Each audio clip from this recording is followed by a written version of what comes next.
All right, in today's video, we're talking about what it is that makes for a great coach.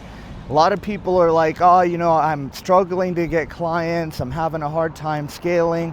And a big part of that has to do with really three main components.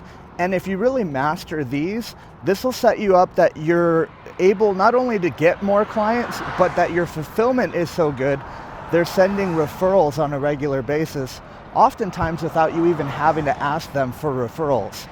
And just to give you guys some background on me, I've been in this space for over 10 years now.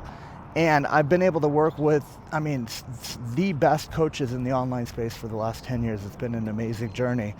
But the first thing you have to understand as a coach is your ability to be adaptable yourself is going to determine how effective you are when it comes to actually coaching people. Because what most people think is, okay, I learn a system and I basically just use that system to get my people the results. And that is part of the equation. But the reality is people are looking at you and they're going to ask themselves, do I want the life that that person has? And if the answer isn't, of course, then you have a problem. And as a coach, you have to be leveling up on a regular basis. You have to be the example that people look up to and say, hey man, I want that guy's life. I want to make that kind of money. I want to live that kind of lifestyle. I want to have that kind of marriage. I want to be that kind of parent. I want to have that kind of body. Like everything you do, you gotta be pushing basically to the next level all the time. And when you're doing that and you're effectively showing people that, what you'll find is people are more receptive to your message. The thing is, you could have the best message in the world, but if people aren't receptive to it, if they're not intently listening to you and saying, hey, whatever this guy does, I'm just gonna do it regardless. Like he knows what he's doing, I'm just gonna do it. If you can't get that kind of buy-in from your people, it's because you as a coach are not adapting and leveling up. So you have to keep at the forefront of your mind at all times that you have to be the example, number one. And you have to look at your life in ways that are gonna make you uncomfortable. You have to say, hey, look, am I getting impatient with my kids? Am I, slacking off on my workouts? Am I really trying hard, or am I just, checking boxes on a daily basis? So the first and most important thing as a coach is that you have to be the example. Now, the second thing is you have to study and master the art of communication. And let's just take a quick break really quick, you guys. If you're watching this video, you're probably a coach, you probably have some kind of coaching business. Do yourself a favor, click that subscribe button, make sure to hit the notification bell. I put out 2 to 3 of these every single day for you guys. If you guys trust me on this, you guys follow what it is I'm showing you guys here, I guarantee you it'll absolutely skyrocket both your sales and the results you're getting for your clients. Now, on point 2, the art of communication. Here's the thing that I want you guys to think about. When you speak, do people have to ask a lot of questions to understand what you're saying? We're on our way to the zoo right now. I'm walking with my son and my fiance. My son's 13. And at 13, he's starting to learn, like, okay, I need to be clear when I speak to people. Most of the time, he's talking to me.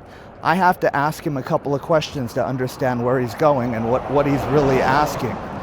Your coaching clients, a lot of times, are not looking to you to say something to them that requires them to do a lot of thinking. Let's just be honest, right? A lot of coaching is basically you making things easy for them and then holding them accountable to whatever the standard is they need to live up to in order to get the results they're looking for. So when you speak, I would recommend you guys have a game plan before you even get on your coaching calls, where you have it mapped out. Okay, if I tell them to do this, is it going to be incredibly clear, or are they going to have to ask me questions?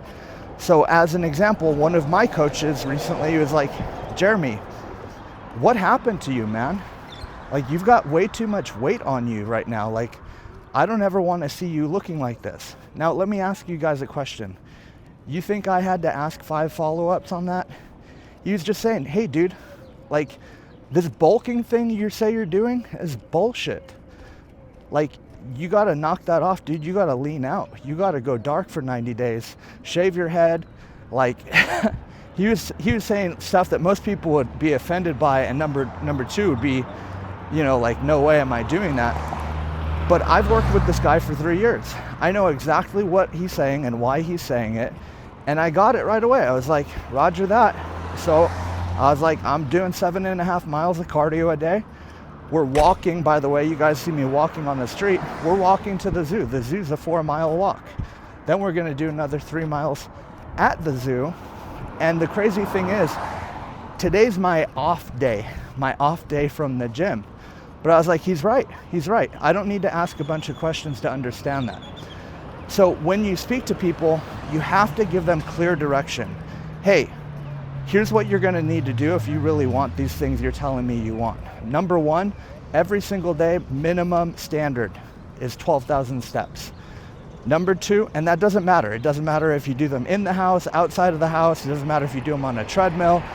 Doesn't matter what you do. You have to get 12,000 steps. Number 2, you need to make 50 sales calls. So nobody gets confused by these things. You have to be specific and clear. The other thing about communication you guys need to understand is it isn't enough to just tell people what to do. You have to inspire them. You have to talk, you have to future pace them. You guys have heard this probably in sales trainings. Future pacing is when you paint a picture of a better future that they would want to live in. And part of that is you knowing what questions to ask at the beginning of the call to know what things to say to paint that picture for them. And sometimes they might not know themselves. They just have an inkling in their mind, like, I know I could live better, I know I could make more money, I know I could be in better shape, I know my relationships with my family could be better, etc.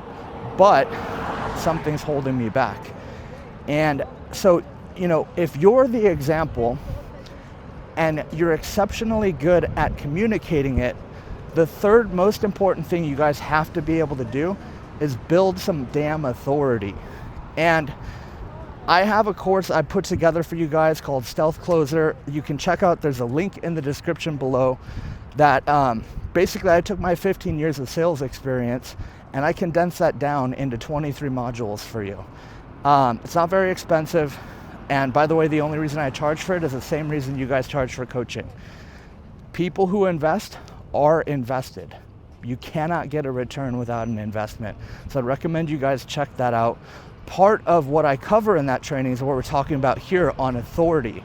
One of the big problems people have when they're trying to build authority is they think authority is enforced with, if you look at governments as an example, governments enforce their authority with the threat of violence. That's just how it works. But in everyday life, you can't just go around threatening to beat people up who don't respect your authority, right? And it's not going to work with your coaching clients. So the thing you have to understand when it comes to building authority is this has to be done strategically. It has to be done through showing that you know what you're talking about. It has to be done by literally like having some kind of resume.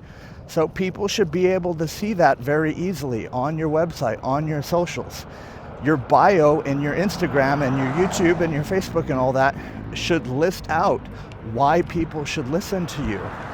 You should also make sure one of the things people who have a lot of authority do is they hang out with other high authority people, other well-known people, other, you know, people who are looked up to by similar audiences. So a lot of the new coaches on this call are going to say, well, how do I do that? I'm going to tell you guys how I did this, okay? 6 years ago, almost 7 now, I found this guy, Tai Lopez, and I was like, I got to learn everything I can from this guy. My goal, by the way, was not to build authority. My goal was to build my skill set so that I could scale my businesses.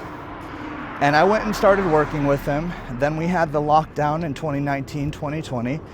And I ended up traveling all over the world over the last 6 years. I was speaking on stages almost every single month for the last 3 years. I've got tons of footage from me speaking on stages in front of anywhere from 50 to a couple hundred people at a time. And on top of that, because of my proximity to Tai Lopez, when I went to pitch people, I didn't have to prove anything. I just had to demonstrate that I was an intelligent enough person that I could solve their problems, typically problems they couldn't solve after trying for 3, 4, 5, 6, 12 months. So the way I did this was, I was like, I'm gonna be close to this guy. Then I started meeting all the other people in this space that are also well known. I started building relationships with them. So now I've got all these different things working for me. I have the actual skill set to demonstrate I am an authority in this space. I have the circle to demonstrate that people that are already well known and regarded as being highly skilled and highly successful people are now in my inner circle. And the third thing was, I've now built a resume of traveling around the world, speaking on stages almost every month for literally 3 years in a row. So you guys want to do things that allow you to demonstrate that. One thing you could do, by the way, let's say you do sales training. You might just go down to a Microsoft office or a Microsoft store in the mall or an Apple store in the mall and say, hey, I'm a sales trainer. I'm just wanting to help people. I'm just wanting to work with some great people. I know you guys have some internal systems. Would it be cool if I just did a 30-minute training with your team to talk about some things that would help increase sales? I'll do it for free. Now the trick is, you do it for free, but you film it. And when you film it, what happens is you can then reuse that film, that footage, to show you training Apple or Microsoft employees. And a lot of people, they see that and they don't think. Some of you guys are like, well, I would never believe that. The reality is most people don't think at all. That's why sometimes people hire coaches just because they don't think enough and they need somebody to challenge them to think more. So what you guys want to do is find simple and effective ways, if you're newer, to do this. If you're already more experienced, you're already making money, another way to do this is to just pay. Pay to be on podcasts, pay to be, a speaker on stages, like pay your way through until people start asking you if they can pay you. And the best part about this is, once you've built authority, as long as you don't do anything that compromises your authority, it doesn't compromise how people view you, you'll be able to ride that for the rest of your life, as long as you continue to, level up and produce results for people. And I want to just wrap this up for you guys. The most important point here with coaching is you have to get people results. And so if you start coaching people and you're turning into a therapist and all they do is tell you about the same problems over and over again, you need to improve your systems. You need to improve your coaching style. You need to get comfortable challenging people and pushing them to try harder, to try new things, to get outside of their comfort zone, to work harder, to work smarter, to do whatever it takes to actually get the results. So if you're not getting results, none of these other three things are going to matter for you.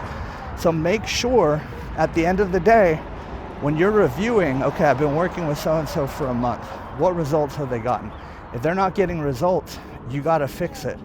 I would even recommend, if you're in a position right now that you're coaching people, I'd recommend you look through all the people you're coaching, and anybody that isn't getting the kinds of results that you expect and you want, I would advise you guys, do an emergency phone call. Literally call them out of the blue and say to them, hey, John, we've been working together for 2 months. I'm reviewing what we've been talking about, and you're off track right now, man. Let's talk. And get into it with them. Get into what are they spending their time on? Are they scrolling on social media 4 hours a day instead of doing what they need to do? Are they farting around? So at some points in your life, emergency phone calls will save your entire business, but it also saves the lives of the people you're there to help. So you need to make sure that every single day, somebody you're talking to as their coach is getting results.